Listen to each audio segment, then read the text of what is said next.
विजयनगर के जंगल में रहस्यमय घटनाएं हो रही थीं। राजा विक्रमसेन ने इस समस्या का समाधान खोजने के लिए अपने सबसे बहादुर शिकारी वीरेंद्र को चुना, लेकिन ये जंगल वीरेंद्र की बहादुरी का अंत बन गया। वीरेंद्र, तुम राज्य के सबसे साहसी शिकारी हो।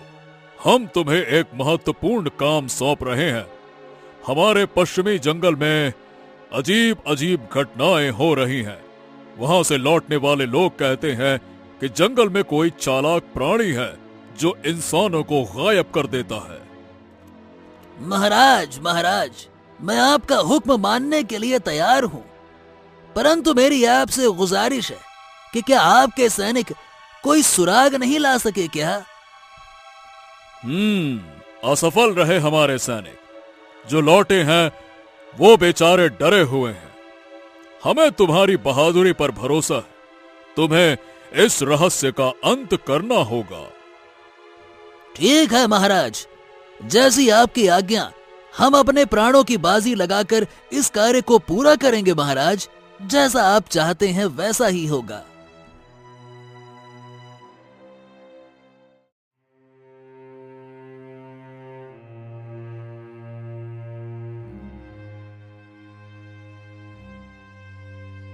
आज तुम्हें दरबार में इतनी देर क्यों हुई? क्या राजा ने कोई आदेश दिया? हाँ सुमति, मुझे राजा ने एक विशेष कार्य सौंपा है। पश्चिमी जंगल में जो रहस्यमयी घटनाएं हो रही हैं, उनका पता लगाने के लिए मुझे जंगल जाना होगा। तुम जानते हो कि मैं गर्भवती हूँ। मुझे तुम्हारी जरूरत है और तुम्हें अब इस तरह खतरनाक जगहों पर नहीं जाना चाहिए। देखो सुमति, ये मेरा कर्तव्य है। राजा और राज्य का मुझ पर भरोसा है। मैं नहीं जाऊंगा तो कौन जाएगा भला? अगर तुम्हें कुछ हो गया तो हमारा बच्चा तुम्हें पिता के रूप में खो देगा।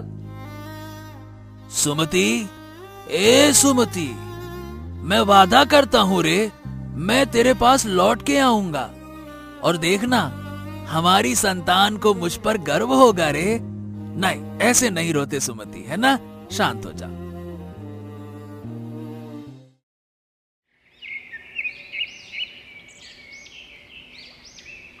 वीरेंद्र अगले दिन जंगल के लिए निकल पड़ा। उसका साहस उसे जंगल के गहरे रहस्य के करीब ले जा रहा था।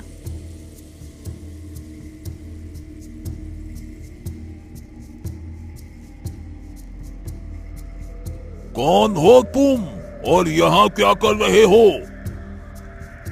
मैं राजा विक्रमसेन का शिकारी हूँ और इस जंगल में रहस्य का पता लगाने आया हूँ। तुम कौन हो?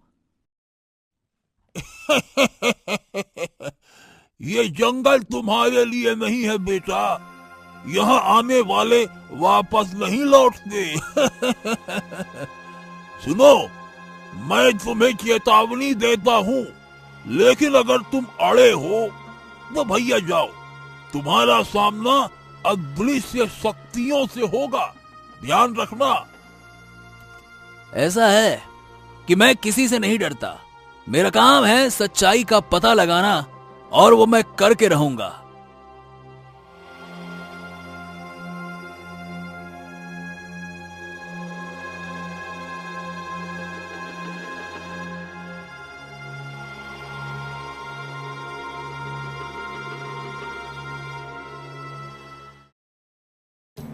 कौन है जो मेरे जंगल में आया है?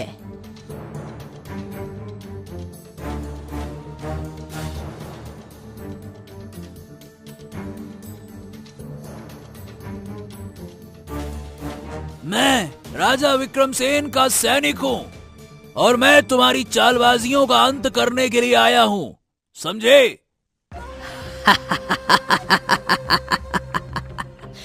तुम्हारा राजा भी कमजोर है और तुम भी। ये जंगल मेरा है, कोई मुझे नहीं रोक सकता। तुम मुझे नहीं जानती। मैं हूँ वो शिकारी जिसका निशाना कभी खाली नहीं गया। रुक जाओ। इतना बोलकर वीरेंद्र ने अपने धनुष पर तीर चढ़ा दिया। मगर तारा वीरेंद्र से कहीं ज्यादा तेज थी। अगले ही पल तारा की आंखों से रंग बिरंगी रोशनी वीरेंद्र के शरीर पर पड़ने लगी और उसके शरीर में आग लग गई। वीरेंद्र बुरी तरह से दर्द से चीखने लगा। निशाना तो तुम जब लगाते जब तुम मेरे वार से बच पाते। तुम्हें उस मूर्ख राजा की बातों में नहीं आना चाहिए था। कुछ ही देर में वीरेंद्र जलकर राख हो गया और तारा वहाँ से गायब हो गई। जब वीरेंद्र कई दिनों तक वापस नहीं आया तो राजा विक्रम समझ गया कि वीरेंद्र अब संसार में नहीं रहा। राजा विक्रम गहरे दुख में डूब गया।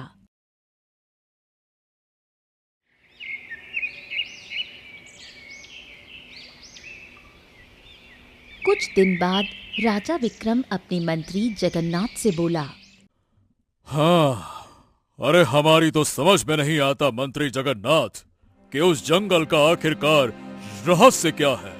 उस जंगल की वजह से हमने अपने प्रिय साथी, जो कि एक बेहतरीन शिकारी था, अरे उसे खो दिया है।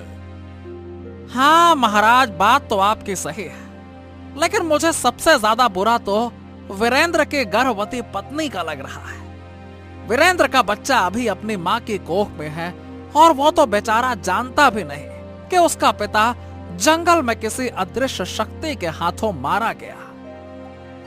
हाँ, और यही बात तो हमें खाए जा रही है और हमें तो ऐसा महसूस होता है कि वीरेंद्र की मौत का जिम्मेदार तो सिर्फ मैं हूँ, मैं। अरे काश हमने उसे जंगल भेजा ही नहीं होता।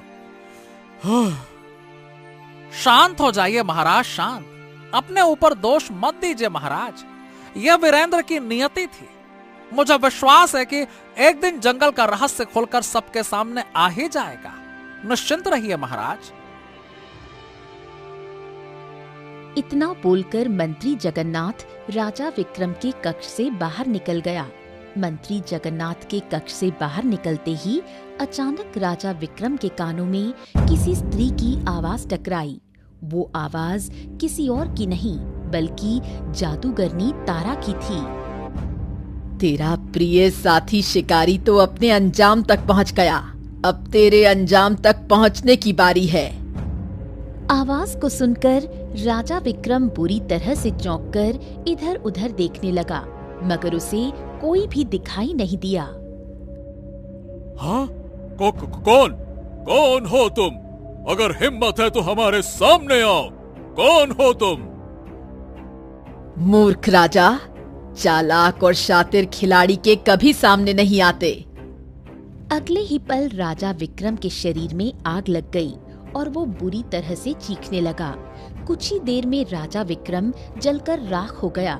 राजा विक्रम की मौत से उसकी पत्नी यशोदा अंदर तक टूट गई। कुछ दिन बाद मंत्री जगन्नाथ रानी यशोदा से बोला, महारानी महारानी महारानी, शांत हो जाइए, शांत हो जाइए। इस दुख की घड़ी में आपको यह भी देखना है कि महाराज ने अपने पीछे एक राज्य को भी छोड़ा है जो अनाथ महसूस कर रहा है। अगर आप इस तरह से टूट जाएंगी तो यह हमारे राज्य के लिए सही नहीं होगा। शांत हो जाइए महारानी, शांत हो जाइए। महाराज के जाने का दुख मुझे भी है, शांत हो जाइए। तो आप क्या चाहते हैं मंत्री जी? मैं क्या करूं? मेरे पति का रहस्यमय परिस्थिति में मर जाना मेरे लिए बहुत दुख की बात है। कभी कभी सोचती हूँ कि मैं अपने इकलौते पुत्र आदित्य को, जो कि अभी केवल 2 वर्ष का है, जब बड़ा हो जाएगा तो उसे क्या जवाब दूंगी। महारानी यशोदा, आपको हिम्मत से काम लेना होगा। मत भूलिए कि महाराज का प्रिय साथी वीरेंद्र शिकारी भी जंगल में रहस्यमय परिस्थितियों में मारा गया। उसकी पत्नी भी गर्भवती है। उसके बच्चे ने तो अभी इस संसार में जन्म भी नहीं लिया। उसकी पत्नी के दिल पर भला क्या बीत रही होगी, यह भी सोचिए।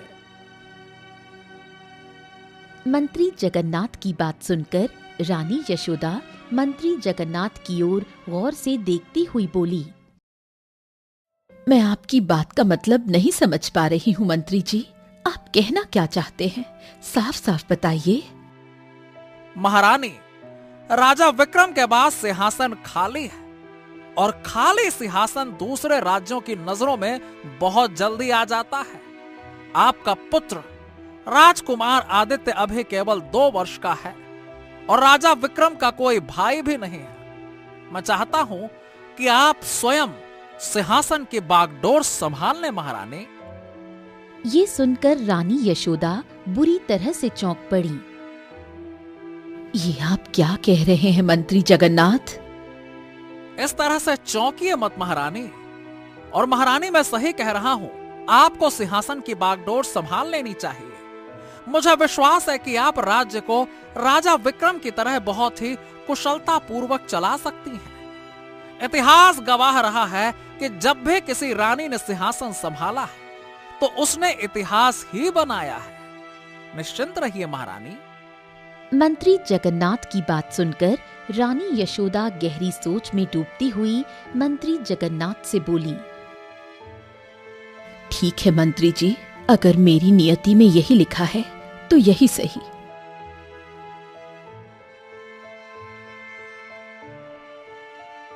उस दिन के बाद से रानी यशोदा ने सिंहासन की बागडोर संभाल ली। कुछ समय बाद सुमति ने एक पुत्र को जन्म दिया। उसने अपने पुत्र का नाम अर्जुन रखा।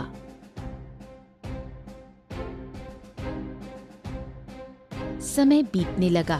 अर्जुन अपने पिता वीरेंद्र की कहानियां सुनकर बड़ा होने लगा। 10 वर्ष की आयु में अर्जुन ने अपनी माँ से अपने पिता के बारे में पहला सवाल किया। माँ, सब कहते हैं कि मेरे पिता बहुत बहादुर थे, लेकिन वो हैं कहाँ? वो कभी वापस क्यों नहीं आए? तुम्हारे पिता वीरेंद्र इस राज्य के सबसे बहादुर शिकारी थे। राजा विक्रम ने उन्हें जंगल की रहस्यमयी घटनाओं का पता लगाने भेजा था, लेकिन वो कभी लौटकर नहीं आए। जंगल? क्या हुआ वहाँ? मैं नहीं जानती। इस जंगल ने तुम्हारे पिता को मुझसे छीन लिया। माँ, मैं बड़ा होकर ना जंगल जाऊंगा। मैं पिता की मौत का कारण ढूंढूंगा और उनकी तरह बहादुर बनूंगा, देख लेना। अर्जुन अपने पिता की बहादुरी को आदर्श मानकर बड़ा होने लगा। 18 वर्ष की आयु में वो एक साहसी और कुशल योद्धा बन चुका था। उसने ठान लिया था कि वो जंगल जाएगा और अपने पिता की मौत का रहस्य सुलझाएगा।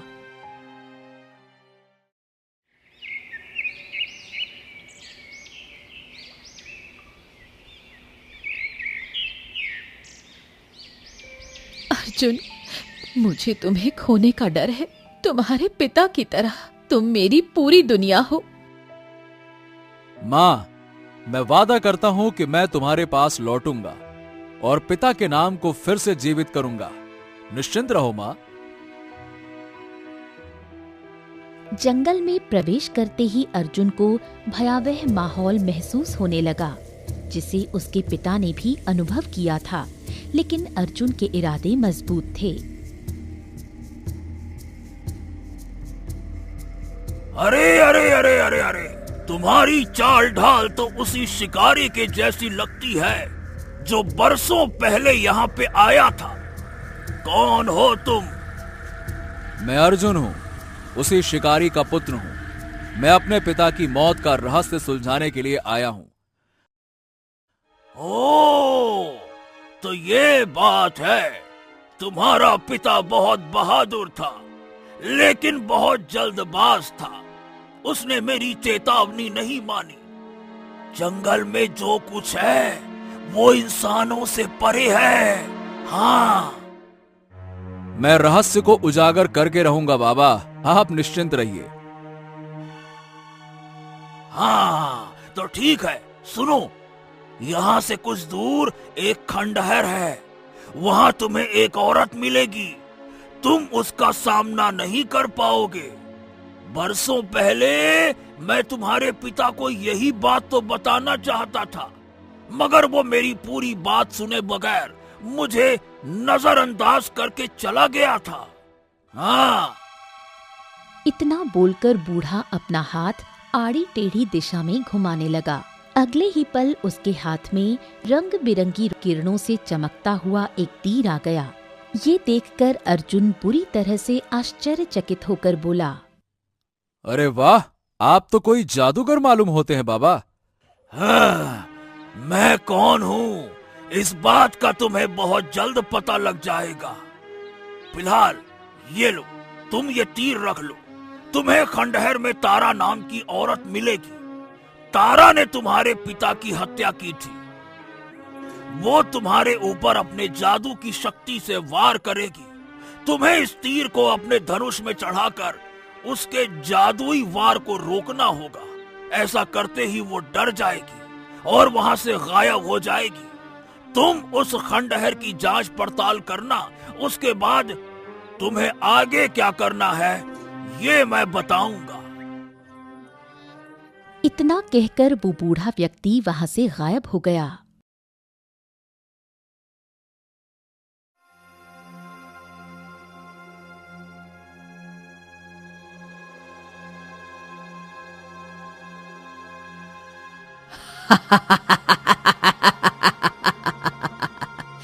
तुम्हारे पिता भी यहाँ आए थे और तुम्हारी तरह ही बहादुर होने का दिखावा करते थे, लेकिन अंत में क्या हुआ?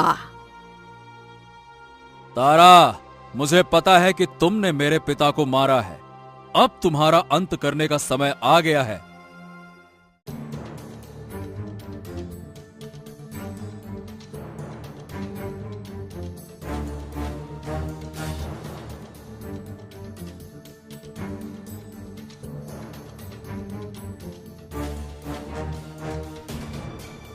तुम्हें क्या लगता है कि तुम मुझे हरा सकते हो?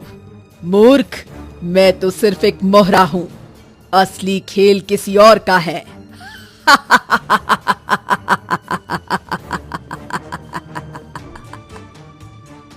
हाँ, तो कौन है वो? बताओ मुझे, कौन है?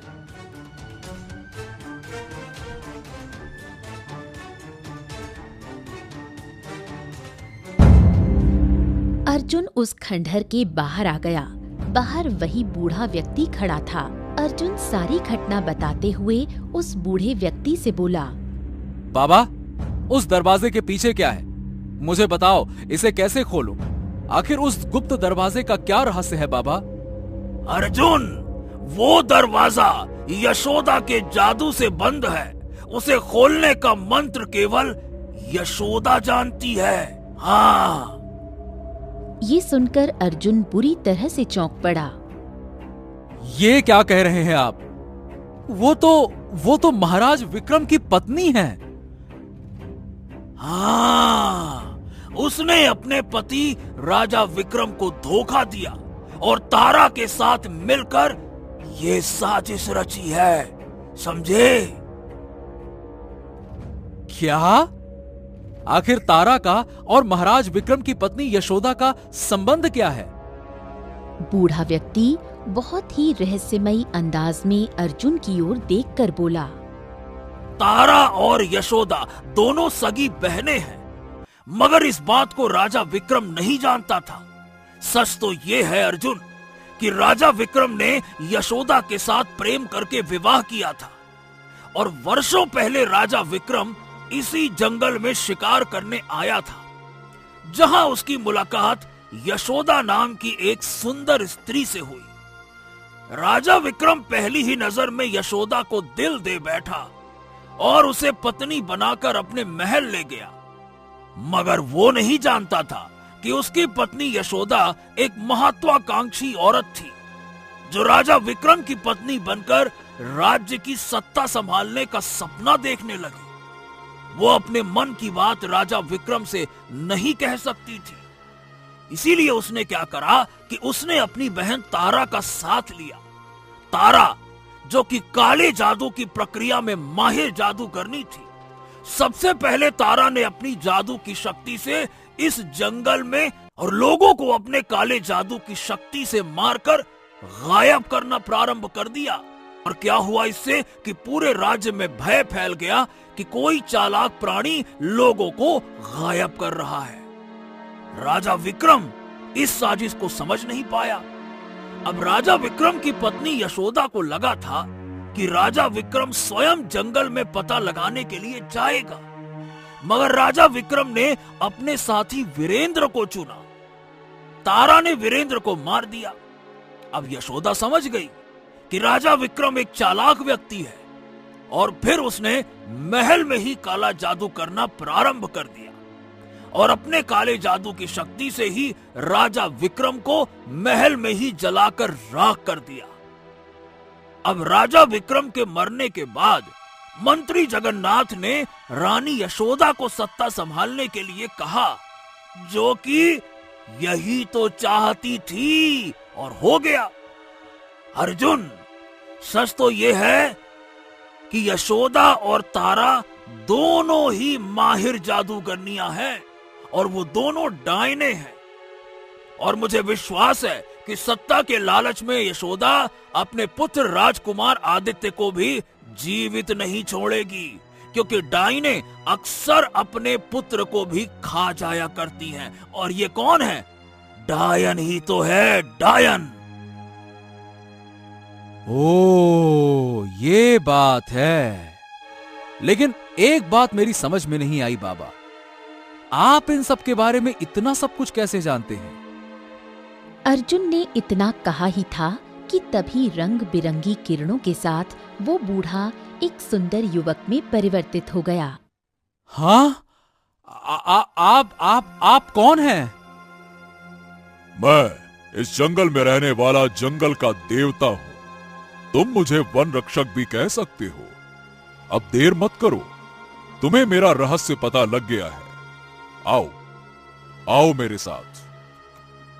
इतना बोलकर वन रक्षक अर्जुन को उसी खंडहर के अंदर लेकर आ गया जहाँ पर वो गुप्त दरवाजा था।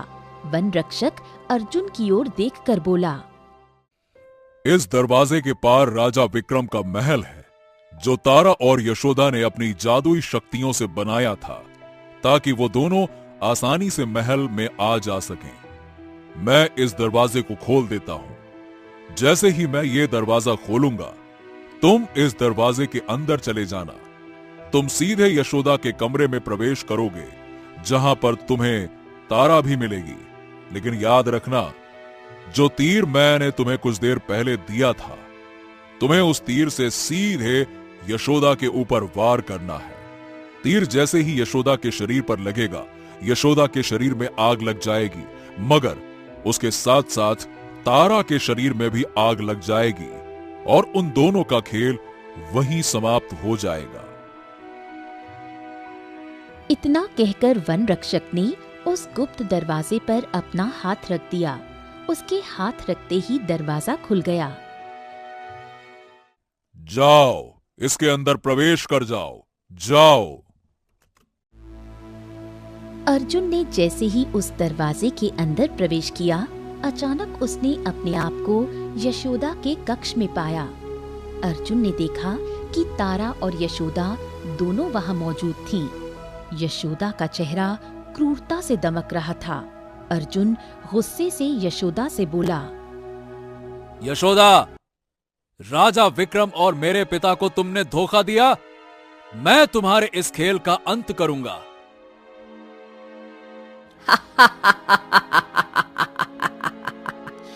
अर्जुन, तुम्हारे जैसे न जाने कितने आए और मारे गए। तुम्हें क्या लगता है तुम मुझे हरा पाओगे? ये लड़ाई मेरे पिता के न्याय के लिए है और मैं इसे किसी भी हाल में जीतूंगा। मूर्ख बच्चे, मेरा पति राजा विक्रम अभी तक मेरे खेल को नहीं समझ पाया। चिंता मत कर, चिंता मत कर। तुझे मारने के बाद तेरी सच्चाई सारे राज्य के सामने आ जाएगी। ये सब तो जब होगा जब तू जीवित बचेगा। तेरा पिता भी एक माहिर शिकारी था, वो मेरे वार से नहीं बच पाया। तुझे क्या लगता है कि खंडहर में तूने कुछ देर के लिए मुझे मात क्या दे दी तो तू मुझे हरा देगा? तारा ने इतना कहा ही था कि तभी अर्जुन ने वन रक्षक का दिया हुआ तीर अपने धनुष पर चढ़ा दिया और सीधा वार यशोदा के शरीर पर कर दिया। तीर यशोदा के शरीर से स्पर्श होते ही यशोदा के शरीर में आग लग गई। तारा की आंखों में भय झलकने लगा था। अगले ही पल तारा के शरीर में भी आग लग गई। कुछ ही देर में वो दोनों जलकर राख हो गईं। उन दोनों के राख होते ही राजकुमार आदित्य और मंत्री जगन्नाथ वहां आ पहुँचे। अर्जुन उनसे कुछ कहने ही वाला था कि तभी मंत्री जगन्नाथ अर्जुन से बोले, कुछ भी कहने की जरूरत नहीं है अर्जुन, मैं तुम्हें जानता हूँ। तुम वीरेंद्र शिकारी के पुत्र हो। कुछ देर पहले क्या हुआ था मैंने और राजकुमार आदित्य ने अपनी आंखों से सब देख लिया है।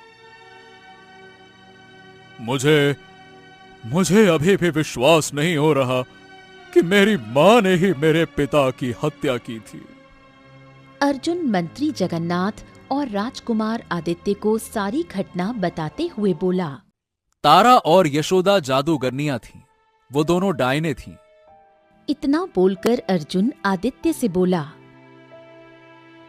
आदित्य, मुझे विश्वास है कि अगर तुम्हारी मां जीवित होती तो वो तुम्हें कभी इस राज्य का राजा बनने नहीं देती, और अगर तुम कभी इस राज्य का राजा बनने की उनसे बात करते तो वो तुम्हें भी अपने जादू की शक्ति से तुम्हारे पिता की तरह मार देती। अर्जुन की बात सुनकर राजकुमार आदित्य ने अपनी गर्दन नीचे कर ली, क्योंकि वो जानता था कि अर्जुन का एक एक शब्द सच्चा है। अर्जुन विजयी मुस्कान लेकर अपने घर लौट आया।